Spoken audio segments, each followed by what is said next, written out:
Good evening साथियों। आज बात करेंगे फैट बर्नर की। अब ये फैट बर्नर कितने तरह के आते हैं, उनके अंदर क्या होता है, कैसे काम करता है, इफ़ेक्टिव है कि नहीं है, सेफ़ है कि नहीं है, और इससे रिलेटेड जितने भी क्वेश्चंस होते हैं उसका मैं साइंटिफिक जवाब देने वाला हूँ फैट बर्नर से संबंधित।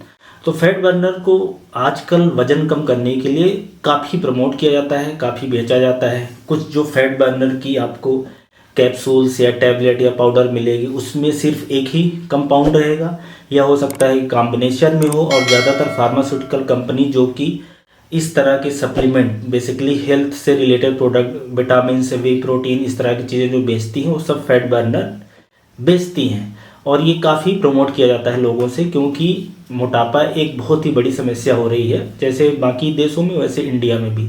तो सबसे पहले कुछ डेटा आप समझ लो कि अगर हम अमेरिका की पॉपुलेशन की बात करें तो 60% पॉपुलेशन वहाँ की ओबीज है, मोटी है। और उन लोगों के पास इन फैट बर्नर का एक्सेस है, मतलब वो आसानी से ले सकते हैं, खा सकते हैं, फिर भी वहाँ के लोग मोटे हैं। तो इसका मतलब है कि ये जो फैट बर्नर दिया जा रहा है ये इतना इफ़ेक्टिव नहीं है जितना हम लोग सोचते हैं।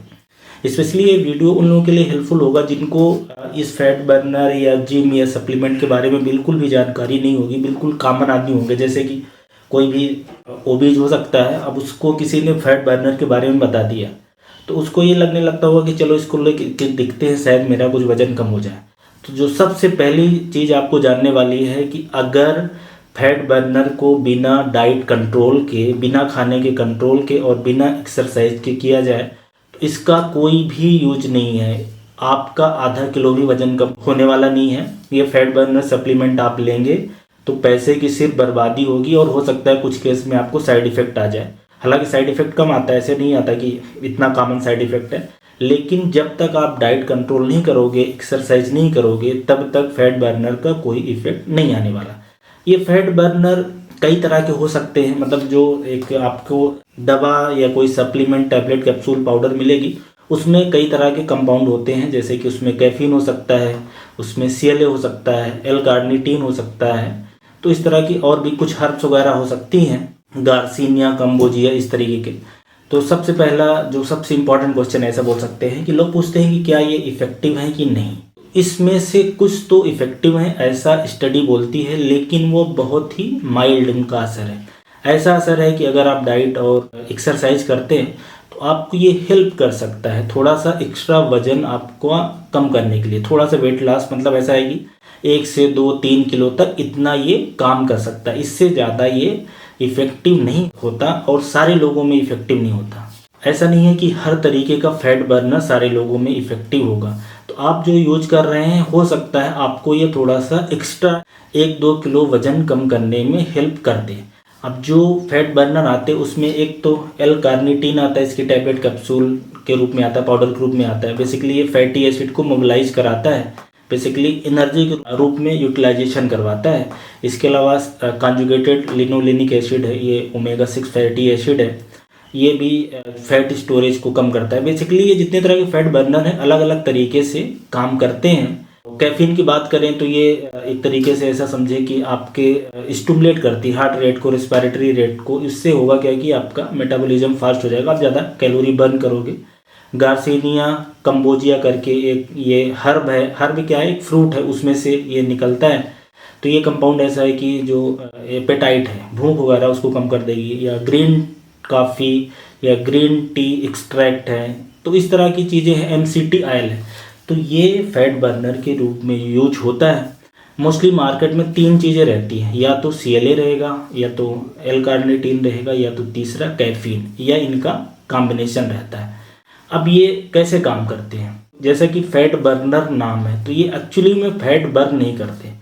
जो अलग अलग कंपाउंड हैं अलग अलग तरीके से काम करते हैं। जैसे कि मैंने बताया कि आप कैफीन लेते हो, ग्रीन टी लेते हो, ब्लैक टी लेते हो, काफ़ी लेते हो, तो उसमें क्या होगा कि मेटाबॉलिज्म बढ़ता है। मेटाबॉलिज्म ऐसा समझे कि आपकी जो हार्ट रेट है, BP है, पल्स रेट है, रिस्पिरेटरी रेट है, जो अलर्टनेस है, बेसिकली ये फास्ट हो जाते हैं। तो उससे आप शरीर ज़्यादा कैलोरी खर्च करते हैं, इसी को मेटाबॉलिज्म बोलते हैं। तो इससे आपकी एक्स्ट्रा कैलोरी खर्च होने लगेगी, तो वजन को कम करने में मदद मिल सकती है। गार्सिनिया, कंबोजिया या दूसरे तरह की हर्ब्स और भी रहती हैं, वो आपकी भूख को कम करती है। एल कार्निटीन जैसे कि मैंने बताया कि ये फैटी एसिड को माइटोकॉन्ड्रिया तक ले जाता है, तो बेसिकली फैट को मोबिलाइज कराता है, एनर्जी प्रोड्यूस करवाता है। CLA है वो लाइपोप्रोटीन लाइपोज इनहिबिट करता है, तो फैट स्टोरेज नहीं होता, ये थोड़ा सा कम हो सकता है।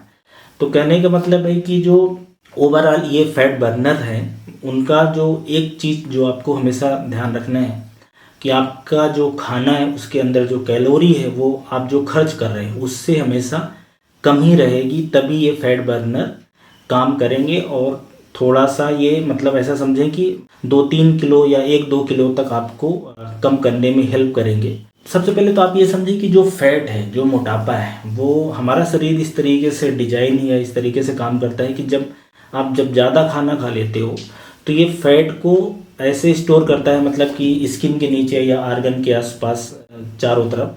तो कहने का मतलब है कि इसको ये आसानी से खर्च नहीं करता। जब आप कैलोरी बर्न करते हो तो सबसे पहले वो ग्लूकोज को यूटिलाइज करेगा, उसके बाद फिर ग्लाइकोजन जो होगा उसको, फिर फैटी एसिड है, कीटोन, ये फैट और प्रोटीन लास्ट में हमारा शरीर यूज करता है। तो इतना आसान नहीं होता, इसलिए फैट को बर्न करना। काफ़ी सारे लोगों ऐसा कमेंट करते हैं, बोलते हैं कि मेरा तो वज़न 2-3 किलो हो गया कम ये लेने से, ये टैबलेट खाने से, ये फैट बर्नर लेने से, ये काम करने से। लेकिन एक्चुअली वो फैट उतना का उतना रहता है, फैट पे ज़्यादा असर नहीं पड़ता। अगर आप 2-3-4 किलो तक वज़न कम करते हो तो ज़्यादातर बार उसमें से कुछ पानी आपके शरीर में से निकलता है, कुछ ग्लाइकोजन कम होता है। इस तरीके से जो फैट है एक्चुअल में वो बहुत ही कम, मोस्टली 2-3 किलो वेट लूज़ करने में फैट ज़्यादा मोबिलाइज नहीं होता। बहरहाल जो सबसे इम्पोर्टेंट क्वेश्चन है कि क्या ये फैट बर्नर सेफ़ है कि नहीं, हमें लेना चाहिए कि नहीं लेना चाहिए। तो ज़्यादातर फैट बर्नर जो रिकमेंडेड डोज है अगर आप उसमें लोगे तो सेफ़ है। ये सारी स्टडीज़ बोलती हैं, कुछ हल्के फुल्के साइड इफ़ेक्ट हो सकते हैं, पर ज़्यादातर बार अगर आप कम क्वांटिटी में लेते हो या इसको साइकिल में यूज करते हो, 1 महीने लिया, 2 महीने लिया, फिर 1-2 महीने छोड़ दिया, और डोज भी उतना ही लेना है जितनी रिकमेंडेड है, तो ज़्यादा कोई खास साइड इफ़ेक्ट नहीं आता।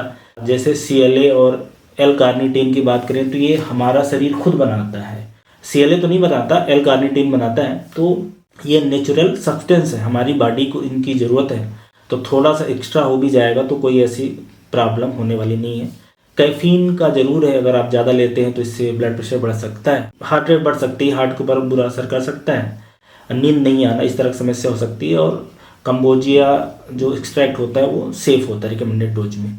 तो मोटा मोटा कहने का मतलब है कि फैट बर्नर अगर आप कुछ दिन तक लेते हो तो बहुत ज़्यादा आपके शरीर पे कोई डैमेज होने वाला नहीं है। बस ये ज़रूर ध्यान रखें कि इसको साइकिल में यूज करें और आपके ऊपर काम कर रहा है कि नहीं। जो सबसे इम्पॉर्टेंट चीज़ ये है, फैट बर्नर किसी भी तरह का लेते समय सबसे इम्पॉर्टेंट चीज़ है कि आपके शरीर पे वो काम कर रहा है कि नहीं। जितनी क्वांटिटी में ज़रूरत है उतना आप 6 से 8 हफ्ते तक, 1.5 से 2 महीने, 2.5 महीने लेके देख लें। हो सकता है कुछ लोगों को थोड़ा बहुत फ़ायदा करे और ज़्यादातर लोगों को फ़ायदा नहीं करेगा, ऐसा आप मान लें।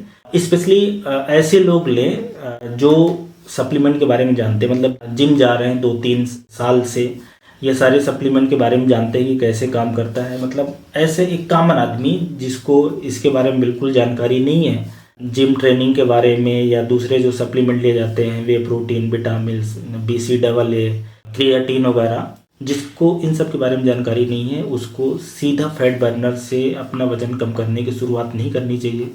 पहले अपने खाने को कैलकुलेट करो, अपनी कैलोरी की डिमांड को देखो कितनी है, आप कितना खा रहे हो, थोड़ा एक्सरसाइज करो, जिम जाओ, वॉकिंग, ये सब करो, थोड़ा आपको आइडिया हो जाएगी ये सब चीज़ों की। उसके बाद फैट बर्नर का थोड़ा सा हेल्प हो जाएगा।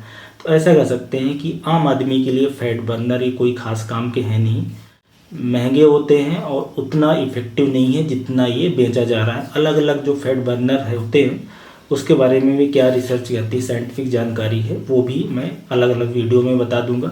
अभी के लिए एक ओवरऑल फैट बर्नर आप ये जानें कि जितने भी तरह के आते हैं मार्केट में वो कोई बहुत ज़्यादा इफ़ेक्टिव नहीं होते। कुछ लोगों में थोड़ा हल्का फुल्का काम कर सकते हैं अगर कंट्रोल तरीके से खाया जाए, सही तरीके से खाया जाए। तो ये फैट बर्नर के बारे में जानकारी थी, उम्मीद है ये हेल्पफुल रहेगी। Thank you.